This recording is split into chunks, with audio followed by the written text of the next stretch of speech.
Est-ce que tu t'es déjà posé la question comment faire un horaire efficace pour ta session au cégep ou même peut-être à l'université? Je reçois souvent des demandes des étudiants. Raymond, voici mon horaire. Est-ce que tu peux me donner des conseils? Est-ce que c'est un bon horaire? Donc aujourd'hui, je vais partager avec toi mes 3 conseils pour que tu puisses optimiser ton horaire pour avoir la meilleure session possible. On y va.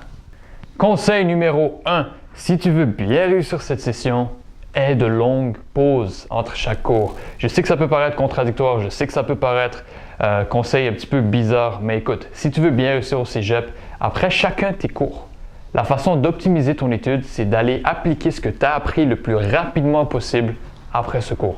Donc si tu as un cours le matin, tu as une pause de 2 ou 3 heures, après ce cours-là, il faut que tu utilises ce temps pour vraiment réviser cette matière, faire tes exercices, faire tes lectures le plus rapidement possible après ton cours. Parce que ce qui se passe, c'est que ta mémoire va consolider cette information pour la mettre dans ta mémoire à long terme. Donc, ça va être plus facile pour toi par la suite de réviser pour ton examen le jour venu.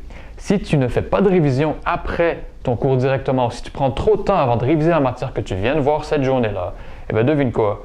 Une semaine plus tard, 2 semaines plus tard, quand tu reviens pour réviser cette matière, c'est comme si c'était une matière que tu n'avais jamais vue. Tu as complètement oublié qu'est-ce que tu avais vu pendant cette matière-là parce que tu as eu d'autres cours pendant la semaine et ce n'est pas quelque chose que je te souhaite. Donc pour optimiser vraiment ton étude, aie de longues pauses entre chacun de tes cours et utilise ces pauses correctement. Donc pas pour jouer aux cartes, pas pour perdre ton temps. Tu peux prendre des pauses de temps en temps, mais la majorité de ton temps, dans les grosses pauses, utilise-les à ton avantage pour réviser.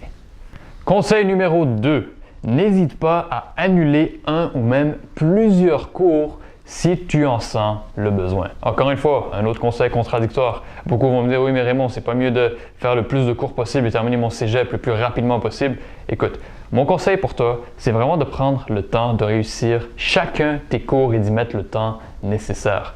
Donc, il n'y a rien qui dit que tu dois finir ton cégep en 2 ans. Cette règle n'est écrite nulle part. Donc, il y en a beaucoup qui vont finir leur cégep en 2 ans, ils vont le finir tellement rapidement, ils vont rentrer à l'université et finalement rentrer sur le marché du travail pour ensuite réaliser qu'ils ont pris des décisions trop rapidement et qu'ils sont dans une carrière qui ne les passionne pas.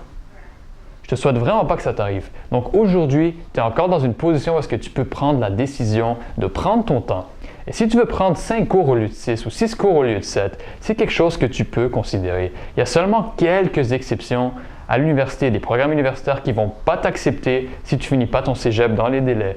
Des programmes comme la médecine, parfois il y a certaines conditions. Mon conseil pour toi, s'il y a un programme qui t'intéresse, envoie un courriel au département des admissions. Demande-leur la question, est-ce que c'est correct si je fais mon cégep en plus de 2 ans? Et la majorité du temps, c'est pas un problème. Donc si tu as besoin de prendre ton temps, de prendre 4 cours au lieu de 5, 5 cours au lieu de 6, 6 cours au lieu de 7, pour bien réussir dans chacun de tes cours et maximiser ta cote heure, fais-le. Conseil numéro 3, n'hésite surtout pas à changer ton horaire. Donc si tu n'es pas satisfait avec l'horaire que tu as actuellement, tu peux payer un frais. Oui, ça peut être un frais qui est quand même considérable si tu changes ton horaire plusieurs fois de suite. Mais écoute, qu'est-ce qui est moins pire? Payer un petit frais aujourd'hui pour avoir un bon horaire pour les prochains mois ou ne pas payer un frais aujourd'hui parce que tu n'aimes pas ton horaire et tu ne veux pas dépenser de l'argent et rester pogné avec un horaire que tu détestes pour au moins 100, 120, 130 jours pour cette session qui s'en vient. Donc mon conseil, n'hésite pas à changer ton horaire même si tu dois le faire plusieurs fois. Les conséquences de ne pas changer ton horaire risquent d'être plus grandes que la récompense de changer ton horaire et avoir une session que tu aimes pendant plusieurs mois. Donc n'hésite pas à changer ton horaire pour avoir le meilleur horaire possible. Et voilà, c'était les 3 conseils pour t'aider à choisir un bon horaire pour cette session. Donc si tu as apprécié la vidéo, n'hésite pas à t'abonner à notre compte YouTube, mets un thumbs up et ça me fait plaisir de te donner des conseils pour que tu puisses bien performer académiquement. Donc c'était Raymond de Cotter Expert, garde la tête haute et lâche jamais, on se voit bientôt.